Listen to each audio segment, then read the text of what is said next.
The Totenfeier by Gustav Mahler is a remarkable piece coming at a remarkable time in a remarkable composer and conductor's life. Mahler had a number of positions in small towns as a conductor, and at the age of 26, he arrived in Leipzig as the second conductor of the opera. In Leipzig, he met Baron Karl von Weber. Karl von Weber was the grandson of the great German composer Karl Maria von Weber. Karl Maria von Weber was a great composer, especially of operas, Orianthe, Oberon, and especially Der Freischütz. The Freischütz is a magnificent opera. The quintessential German opera, maybe one of the first of the great operas, that and Fidelio of Beethoven. And Mahler loved it, and he enjoyed very much meeting his grandson, and his grandson gave him sketches of an opera called The Three Pintos. Weber had never finished. Mahler took it on, and 2 years later, when Mahler was 28, that was premiered in the Mahler version, The Three Pintos, and it was his first great success. Well, something else happened during that time. Mahler met von Weber's wife, Marion, and he fell in love with her. And they had this incredible affair that went on for years. At the time he was writing the First Symphony, it was about a hero and a triumphant ending, and then the Totenfeier, it's a death ceremony or funeral rite. Mahler says that this was now the death of that great hero from the First Symphony. Interestingly, he wrote this piece, and no one would play it. No one would conduct it. It was not premiered, really, until he combined it 5 years later to be the first movement of the Second Symphony. It's a famous story about Mahler playing this on the piano for the great pianist and conductor Hans von Bülow. The way Mahler says it, von Bülow sat there with his hands over his ears looking down. Mahler would look up, and von Bülow would look up, then he'd start to play again, and he put his hands over his ears again and look down, and Mahler would look up, and so forth.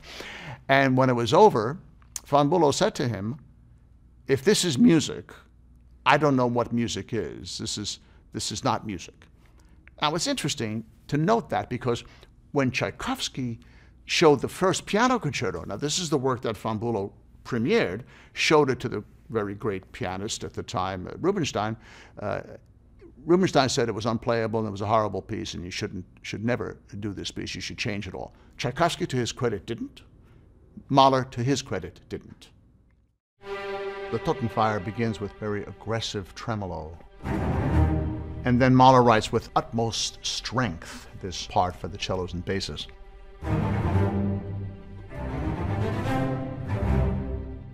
Each scale gets a little bit softer, and then there's this long passage for the cellos and basses. And every once in a while, the tremolo will explode, and bassoon, contrabassoon will enter to double the double bass and cello line.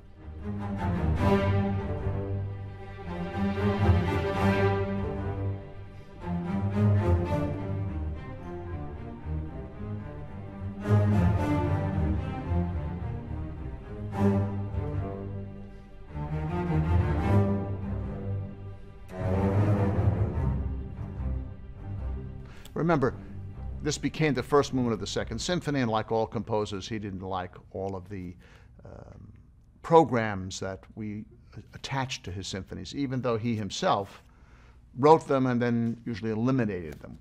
But the melody that comes in, played by the oboe, English horn, and clarinet, one could consider to be a funeral march.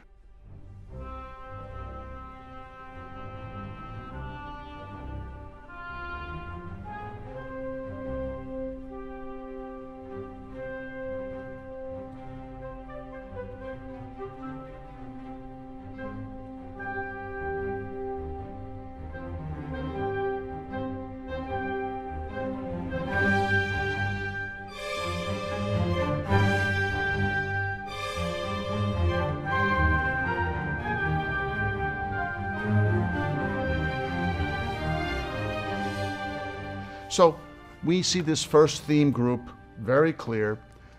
There's one very poignant moment played by all the woodwinds, upper woodwinds, flute, oboe, and clarinet. Very touching.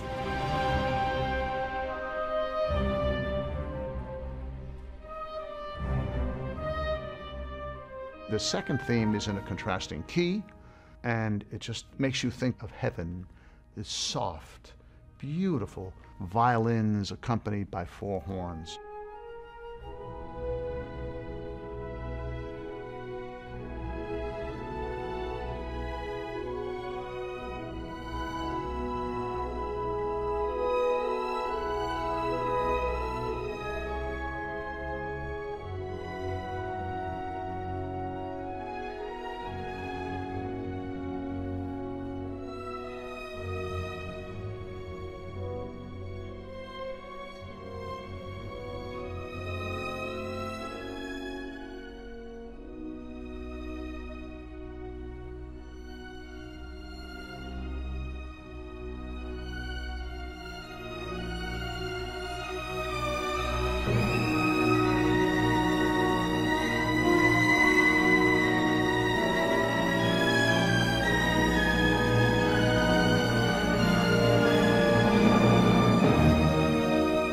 In short order, the first theme begins to be developed, and he adds new material during that development section.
Eventually, the harps create the transition between this development of the first theme to the restatement of the second theme, again by the first violins, this time accompanied by two horns, but in a very similar, elegant, gorgeous, poetic way.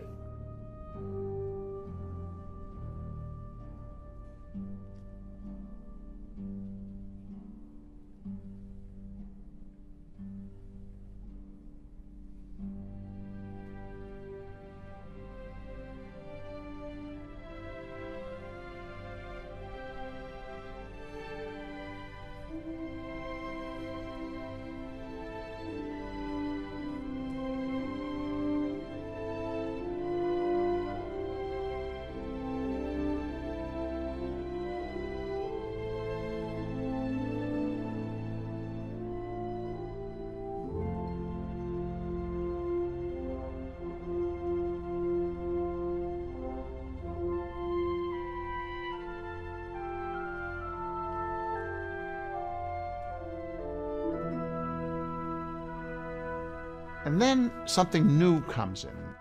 The English horn plays a kind of pastoral setting. You can just imagine, knowing Mahler and knowing where it's come, that this is like the shepherd who's calling on the cows. And no cowbells this time. He does that in the later symphonies. But the English horn does bring this pastoral feeling. And the oboe plays a pastoral, soft song.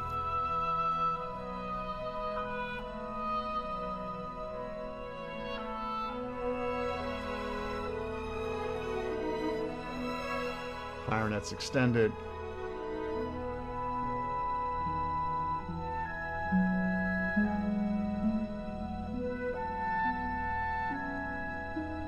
A beautiful duet for two horns.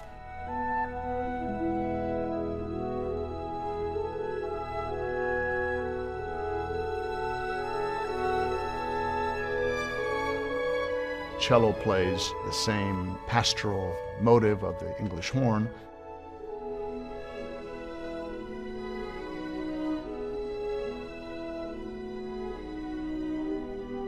And then the cellos and basses come back in. So they play a passage that is reminiscent of the opening.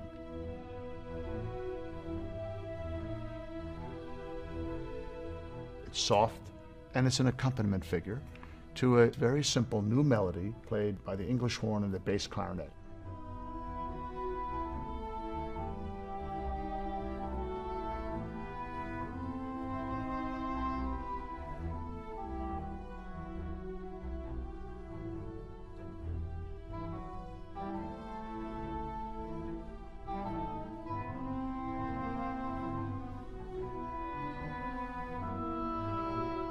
This new theme, played by the English horn and the bass clarinet, is developed, as one would expect from Mahler, and that goes on for quite a while.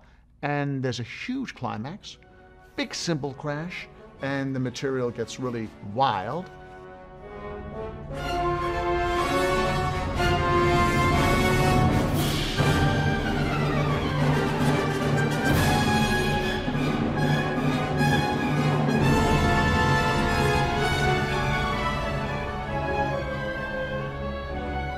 Eventually, the second theme is coming back.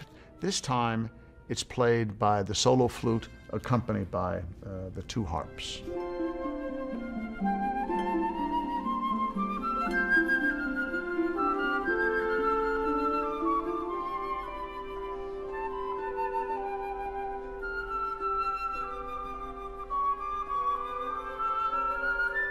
The oboe enters, as does the solo violin.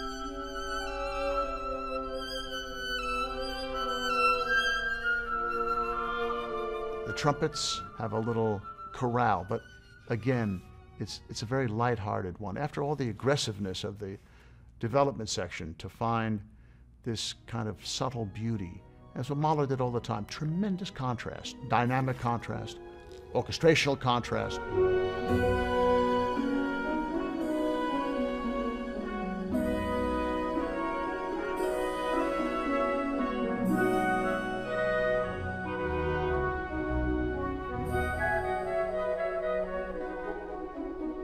Then there's this tremendous outburst of all the strings, exactly the same material as from the very beginning of the symphony, but it's very short-lived.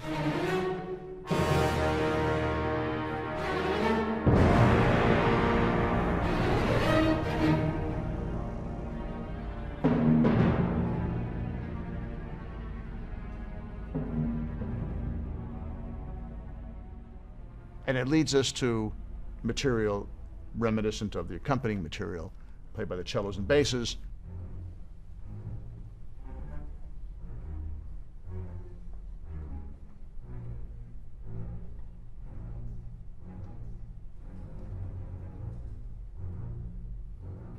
English horn comes in with a little gesture.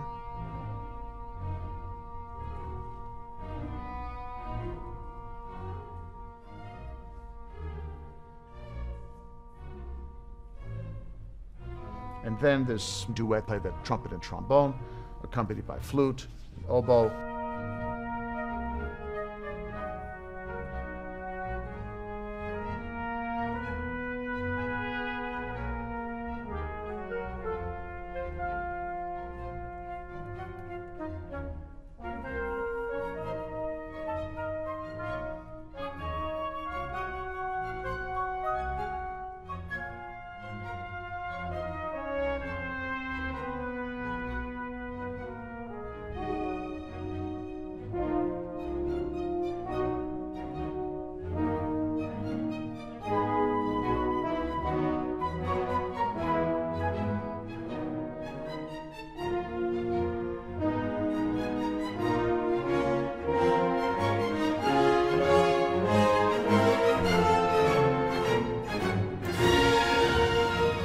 Tremendous build-up, tremendous development, leading to a huge climax.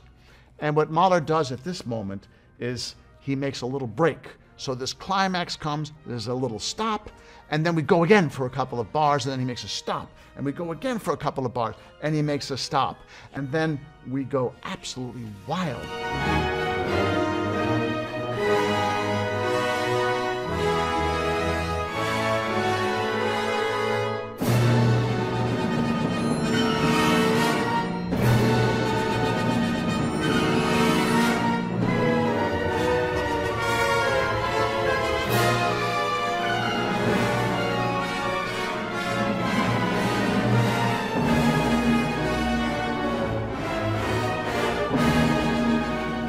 Very exciting, loud, everything, everyone is playing, and it builds, and it builds, and it builds, and the brass suddenly changed the tempo, slightly slower, and it brings us back to the recapitulation. So there's a big downbeat where the whole orchestra plays, timpani puts a roll, and then the strings play the opening material that the double basses and cellos played.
All of the melodies come in. Everything now is condensed. The pastoral melody comes in, played by the violas, and then there's this duet between the first and third horn. The other horns, 2 through 6, are also playing, but they're just holding single notes.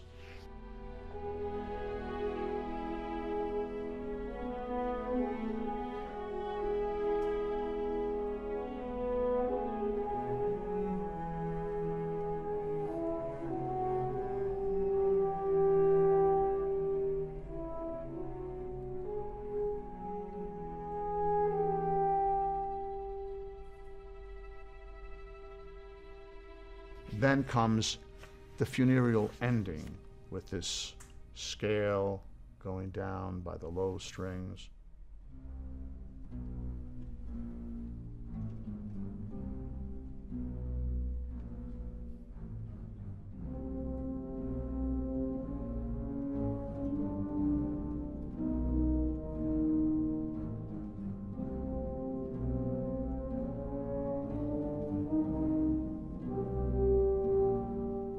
In a sense, it's the ending of this hero's life.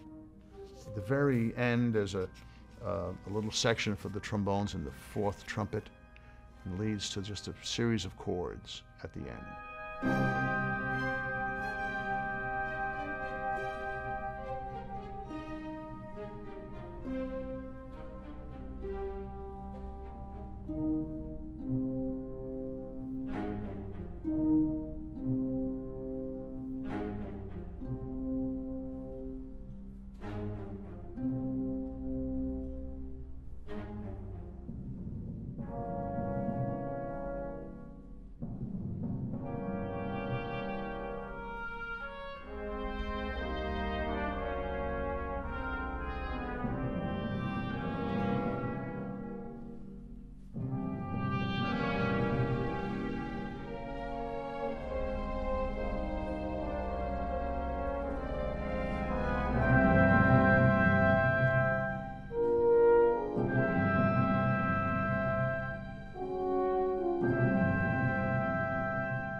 Very end, the second trumpet and the oboes do what became a very typical Mahler gesture. He went from a major chord to a minor chord.